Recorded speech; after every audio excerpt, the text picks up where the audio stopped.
यह पूछना चाहते हैं कि जैसे आपने धना पिता कंसी जाति आदिवासी की जमीन आपने खाली कर दी। अगर कोई जमीन किसी की निजी होती है, अगर उसको पंचायत को दिया गया और पंचायत के बाद में संबंधित एक व्यक्ति भावसार जी को दिया गया, तो किस अधिनियम के तहत दिया गया, हम आपसे पूछना चाहते हैं।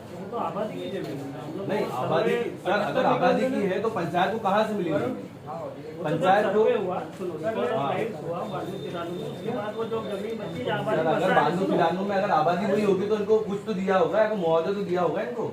आप मेरे से भी पूछोगे तो जवाब। हाँ बताइए। मतलब वो उस टाइम का रिकॉर्ड सर्वे हुआ तब आबादी चढ़ा हुआ है। हाँ उस टाइम आपत्ति दावा आपत्ति भी हुआ था कि अगर ये जमीन भाई ऐसा ऐसा आबादी में चल रही है, अगर किसी को आपत्ति है या उसकी निजी है तो आपके दावा आपत्ति पेश करे, ऐसा तो सर इसको लेके क्या आपके तरफ से कोई एविडेंस है कि भैया हमने वहाँ पे पेश किया था, या फिर आपके मजबूरी शासन की तरफ से हुआ होगा? सर उस टाइम पे हुआ होगा तो सर आपने किसी की निजी जमीन को आपने किसी दूसरे व्यक्ति को बिना खरीदी बिक्री कैसे दे दिया? रिकॉर्ड में कार्रवाई कर नहीं सर, आपके पास सर अगर सर पुराना रिकॉर्ड इनके पक्ष में है, पुराने रिकॉर्ड में स्पष्ट तौर पे दिख रहा है पहले का है सर पहले का भी है, लेकिन जमीन तो इनकी थी ना, वो तो हम जमीन इनकी निजी थी। मैं वर्तमान जो रिकॉर्ड है उसके अनुसार ही चलता हूँ। नहीं सर, अगर आप अगर वर्तमान रिकॉर्ड के अनुसार चल रहे हैं तो सर उनके इनकी जो जमीन है वो पंचायत के पास कब गई और कैसे गई, किस अधिनियम के तहत गई?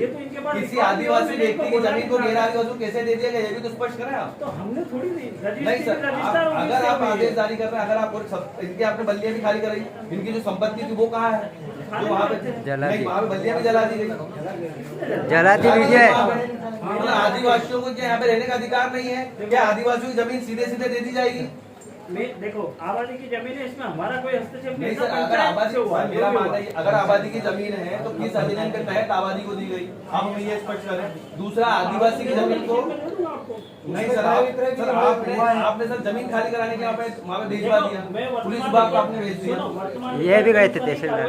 नहीं अगर सर वर्तमान रिकॉर्ड सर आपने मेरी बात को सुनो, ये आए भी थे, मैंने इनको समझाया भी था। देखो अगर तुम्हारे साथ ये बोल रहे थे कि हमारे पिताजी के नाम से धोखाधड़ी से किसी ने गलत साइन करके वो कर लिया है कि हमारा पट्टा इनके पिताजी और सरपंच से नहीं सर 1985 का बता रहे ना उन्होंने पट्टा। सर पंचायती राज अधिनियम 1993 जो है, जिसका धारा 56 की उपधारा 1 जो है वो स्पष्ट करता है कि ग्राम पंचायत इस धारा के अधीन प्रदत्त शक्तियों का प्रयोग करते हुए कोई आदेश तब तक पारित नहीं करेगा जब तक संबंधित व्यक्ति को सुनवाई का युक्त अवसर नहीं दिया गया हो। ठीक है, तो क्या जब इनको जमीन दी गई आपने इससे पूछा, इनसे संबंधित बात किया गया? दूसरा, अगर मान लो जैसे कि इन्होंने एक दाखिले को आप आधार बना रहे हैं, मैं रजिस्ट्री को बना रहा हूँ। सर रजिस्ट्री इनके बीच में हुई है क्या? इनके और उनके बीच में हुई है क्या? हमारे को नहीं पता ना, रजिस्ट्री इनके बीच में हुई है। रजिस्ट्रार ऑफिस से पूछना पड़ेगा। ये सर हमने नहीं, रजिस्ट्री आपने रजिस्ट्री को देखा था क्या? आपने सर आपने रजिस्ट्री को देखा है, कवाले के आधार पर रजिस्ट्री हुई है। हाँ, और रजिस्ट्री इनके बीच में क्या? सुनो तो सही, रजिस्ट्री पे कोई भी सुनवाई करने का अधिकार मेरा ही है। फिर इनको मैंने बताया भी था कि देखो सुनो मेरी बात को सुनो, सर आप बिना जांच करे चीजों को सर आप कैसे जमीनें दे रहे हैं? अरे मैं थोड़ी दे रहा हूँ सर, संबंधित व्यक्ति की खुद की जमीन आपने खाली करवाई जमीन, आपने संबंधित दूसरे व्यक्ति को मैंने दे दिया इनको बुलाया भी था और आप कि आपके प्रशासन का भी उपयोग कर रहे हैं, आप वो जमीन को खाली करवा रहे हैं। या तो फिर कोर्ट में भेज दीजिए उनका, पहले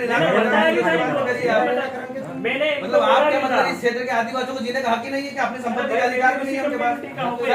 अगर आप उस कमेटी के अगर आप उस कमेटी से हैं, रिजर्वेशन का उद्देश्य क्या था? इसीलिए था कि आप उस